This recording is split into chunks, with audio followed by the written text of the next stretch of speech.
तो दोस्तों, क्योंकि रिश्तों के भी रूप बदलते हैं कि आज के एपिसोड की शुरुआत होती है कार्तिक से, जिसकी सुबह मिताली के बेडरूम में आंख खुलती है। रात की घटनाओं की वजह से उसका सिर दर्द कर रहा होता है। जैसे ही वो उठता है, सामने हाथ में कॉफी लिए मिताली खड़ी दिखाई देती है और उसको देखकर गुड मॉर्निंग कहती है। कार्तिक को समझ ही नहीं आता कि वो मिताली के घर कैसे पहुंचा। वो मिताली से यही सवाल करता है कि आखिर वो यहाँ कैसे आया। तो मिताली उसे रोकते हुए कहती है कि पहले बैठ जाए वो, वरना उसका हेडेक और बढ़ जाएगा। फिर मिताली उसे याद दिलाती है कि कल रात उसकी हालत ठीक नहीं थी, वो वहां मौजूद थी, इसलिए उसने कार्तिक का ख्याल रखा और जब कोई दूसरा ऑप्शन नहीं था तो उसे अपने घर वो ले आई। इसके बाद मिताली कैजुअली उससे ब्रेकफास्ट के बारे में पूछती है, लेकिन कार्तिक कहता है कि उसे कल रात की बहुत सी बातें याद ही नहीं है और वो अभी यहां से जाना चाहता है। तभी मिताली जानबूझकर उससे पूछती है कि क्या उसको सच में कुछ याद नहीं है। तो कार्तिक जब पिछली रात को याद करने की कोशिश करता है तो उसे धीरे धीरे सब याद आने लगता है। उसे याद आता है कि वो वेल्यूरियन पैलेस में था, जहां वृंदा ने उसे और मिताली को साथ देख लिया था और गुस्से में वहां से चली गई थी। कार्तिक भी वृंदा के पीछे जाने की कोशिश करता है, लेकिन उसका सिर चकराने लगता है और वो लड़खड़ा जाता है। उसी वक्त मिताली उसको संभालती है और कहती है कि अगर उसे वृंदा से बात करनी है तो वो उसे वहां तक पहुंचा देगी। इसके बाद मिताली उसे अपनी गाड़ी में बिठाकर ले जाती है। इतना याद आते ही कार्तिक परेशान हो जाता है और कहता है कि अब उसे चलना चाहिए। वो मिताली की बातों पर रुकता नहीं और जल्दी से वहां से निकल जाता है। अगले सीन में घर पर सभी लोग परेशान नजर आते हैं। वृंदा का मूड बिल्कुल खराब सा होता है और वो खाना खाने तक से मना कर देती है। इसी बीच आरव चुपके से टेबल के नीचे बैठकर एवी से वीडियो कॉल पर बात कर रहा होता है। वो एवी को कहता है कि घर में सभी लोग बहुत परेशान हैं। एवी उससे वृंदा के मूड के बारे में पूछता है तो आरव कहता है कि मासी का मूड बहुत खराब है और फिर वो उसे वृंदा की तरफ कैमरा करके दिखाता है।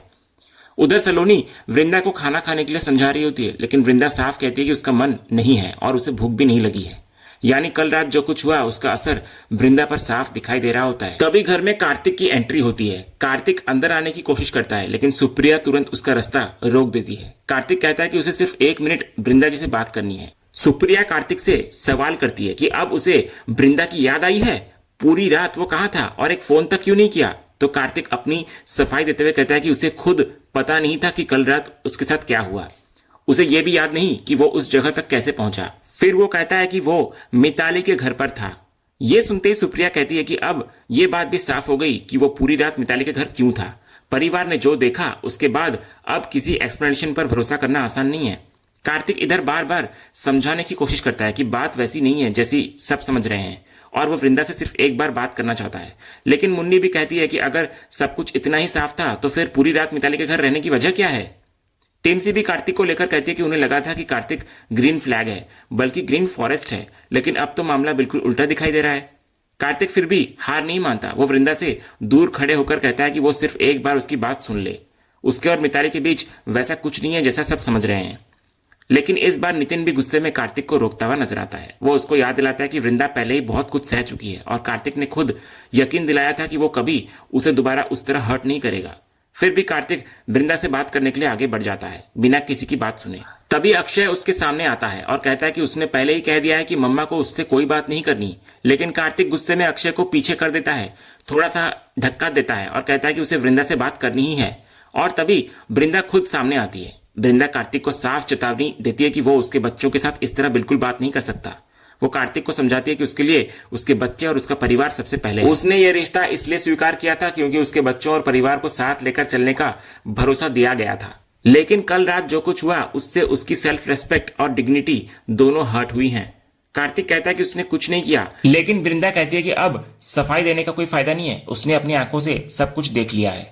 फिर वृंदा एक बार फिर अपने सबसे बड़े डर की बात करती है। वो बोलती है कि उसने पहले ही कार्तिक को बोल रखा था कि उसे एक और अंगद नहीं चाहिए। वो कहती है कि उसने अंगद को भी बहुत समझाने की कोशिश की थी, लेकिन आखिर में उसी के कैरेक्टर पर सवाल उठे और उसी को सफाई देनी पड़ी। लेकिन अब वो अपनी लाइफ में दोबारा सवाल जवाब का ये दौर नहीं चाहती। वो साफ कर देती है कि अब उसे किसी से कोई सवाल नहीं करना और ना ही किसी के सवालों का जवाब देना है। और ये पूरी बातचीत अंगद भी वीडियो कॉल के जरिए देख रहा होता है। इसके बाद इधर वृंदा कार्तिक से कहती है कि उनके बीच जो रिश्ता था अब वो आगे नहीं चल सकता। और फिर इतना बोलकर वृंदा अपनी एंगेजमेंट रिंग उतारती है और कार्तिक के हाथ में रख देती है। वो साफ कर देती है कि उनका सफर अब यहीं तक था। कार्तिक उसको रोकने की कोशिश करता है। वो कहता है कि उसे बस एक मौका चाहिए ताकि वो सब कुछ एक्सप्लेन कर सके और जो हुआ उसे ठीक कर सके। लेकिन वृंदा अब बिल्कुल टूट चुकी होती है। वो कहती है कि उसके अंदर अब इतनी ताकत और चाहत नहीं बची कि वो उस रिश्ते को आगे बढ़ा सके।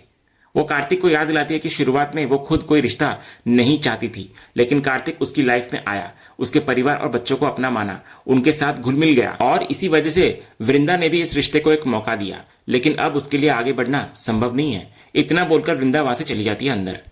उधर सलोनी तुरंत हेमंत को फोन करके सारी बात बताने वाली होती है, लेकिन मुन्नी उसको रोक देती है। मुन्नी कहती है कि हेमंत काम के सिलसिले में बाहर गया है और नोएना भी उनके साथ है। वो पहले से ही स्ट्रेस में होंगे, इसलिए अभी उन्हें फोन करके ये सब बताना ठीक नहीं होगा। पहले उन्हें वापस आने दो, फिर आराम से बैठकर सारी बात उन्हें बताई जाएगी। सुप्रिया भी मुन्नी की बात से सहमत होती है। दूसरी तरफ हम देखते हैं कि हेमंत अपने होटल के रूम में सोया हुआ होता है। तभी उसके कमरे का दरवाजा कोई जोर जोर से खटखटाने लगता है। आवाज सुनकर हेमंत उठता है और जाकर दरवाजा खोलता है। दरवाजा खोलते ही सामने नोएना को देखकर हेमंत थोड़ा घबरा जाता है। वो उस वक्त शर्टलेस होता है, इसलिए तुरंत अपनी शर्ट के बटन्स बंद करने लगता है और पीछे मुड़कर नोएना से पूछता है कि इतनी सुबह सुबह वो यहाँ कैसे आ गई। तो नोएना कहती है कि वो उसके लिए चाय लेकर आई है। तो हेमंत कहता है कि इसकी जरूरत नहीं थी, वो खुद फोन करके चाय मंगवा लेता। लेकिन नोएना उसे याद दिलाती है कि पिछली रात हेमंत ने उसके लिए अपना रूम छोड़ दिया था। उसे नहीं पता कि हेमंत ने बिना लाइट, फैन और एसी के ठीक से नींद ली भी या नहीं। हेमंत उसको रीअश्योर करता है कि वो आराम से सोया था। तो फिर नोएना कहती है कि उसने बस सोचा कि एक कप चाय तो वो हेमंत के लिए ला ही सकती है। अगर उसे चाय नहीं चाहिए तो वो वापस ले जाएगी। लेकिन हेमंत उसको रोकता है, चाय के लिए थैंक यू कहता है और नोएना को अंदर आने के लिए कहता है। नोएना अंदर आकर बैठ जाती है और तभी हेमंत कहता है कि वो चाय हमेशा बिना चीनी के पीता है। तो नोएना कहती है कि उसे ये बात पता है और उसके पास शुगर फ्री था, इसलिए उसने वही डालकर चाय बनाई है।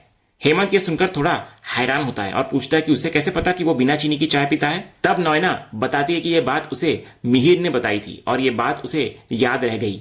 इसके बाद नोएना वहां से जाने के लिए उठती है, लेकिन तभी हेमंत पीछे से उससे एक सवाल करता है जो सीधे उसके पुराने रिश्ते से जुड़ा हुआ है। वो पूछता है कि क्या नोएना अभी भी मिहिर को मिस करती है, क्या आज भी उसे मिहिर की याद आती है।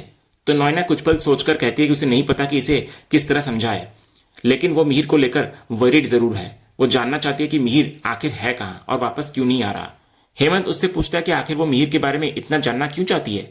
तो नोएना कहती है कि इसके पीछे कोई प्यार नहीं है, वो सिर्फ अच्छाई और इंसानियत के नाते जानना चाहती है। वो कहती है कि उसे पता है कि मिहिर की पत्नी वापस आ चुकी है और वो भी मिहिर को लेकर परेशान होंगी। इसी वजह से नोएना भी चाहती है कि मिहिर वापस आ जाए। लेकिन हेमंत यही नहीं रुकता। वो नोएना से साफ पूछता है कि क्या यही एक वजह है या फिर आज भी उसके दिल में मिहिर के लिए प्यार बाकी है। तो नोएना इस बात को साफ करती है कि अब वो मिहिर से प्यार नहीं करती, वो अपनी जिंदगी में अकेले खुश है। वो कहती है कि हाँ, वो इतना जरूर जानती है कि मिहिर की वाइफ बहुत कुछ झेल चुकी है। जिंदगी ने उन दोनों को बहुत कुछ दिखाया है। पहले कुछ साल नोएना की वजह से मुश्किल रहे और उसके बाद भी उनकी जिंदगी में न जाने क्या क्या हुआ। इसलिए वो सिर्फ इतना चाहती है कि मिहिर वापस लौट आए। लेकिन हेमंत उससे सवाल करता है कि क्या उसे लगता है कि यह सब करने से उसकी पुरानी गलतियां कम हो जाएंगी। तो नोएना इस बात पर कहती है कि प्यार करना अपने आप में कोई गलती नहीं होती। मिहिर के लिए उसका प्यार गलत नहीं था, लेकिन जो उसने हेमंत की भाभी के साथ किया वो जरूर गलत था और वो अपनी उस गलती को स्वीकार भी करती है। फिर नोएना एक बार फिर साफ करती है कि अब वो मिहिर से प्यार नहीं करती, अब वो सिर्फ अपने आप से और अपने परिवार से प्यार करती है। अगर वो मिहिर की वापसी चाहती है तो सिर्फ इसलिए कि उसकी भाभी की जिंदगी फिर से ठीक हो सके।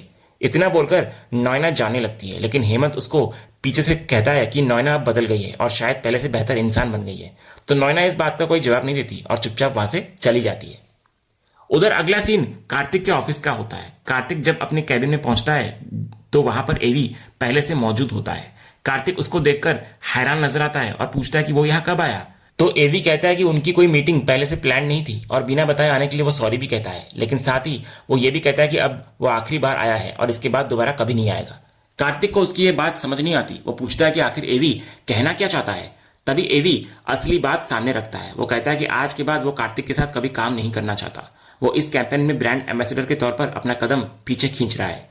ये सुनकर कार्तिक पूरी तरह हैरान नजर आता है। वो एवी को समझाने की कोशिश करता है कि आखिर प्रॉब्लम क्या है।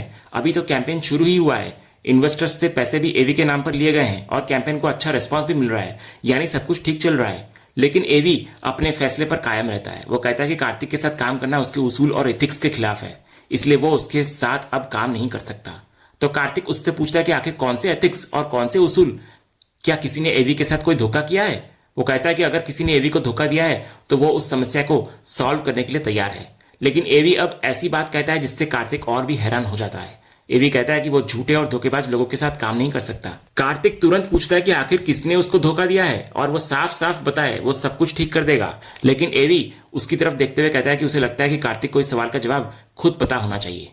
ये सुनकर कार्तिक बिल्कुल चौंक जाता है और एवी को हैरानी से देखने लगता है। और इसी सीन के साथ आज का यह एपिसोड यहीं पर खत्म होता है। तो दोस्तों, आपको क्या लगता है, अंगद अब बृंदा का साथ देगा या कार्तिक को सबक सिखाने के लिए कोई बड़ा कदम उठाएगा? अपनी राय कमेंट में जरूर बताएं। और अगर आपको आज का अपडेट पसंद आया हो तो लाइक करें इस वीडियो को, शेयर करें और ऐसे ही रोजाना एपिसोड के अपडेट्स के लिए चैनल को सब्सक्राइब करना बिल्कुल ना भूलें और बेल आइकन को भी जरूर दबा लिया करें। मिलते हैं अगले एपिसोड के अपडेट के साथ, तब तक के लिए धन्यवाद।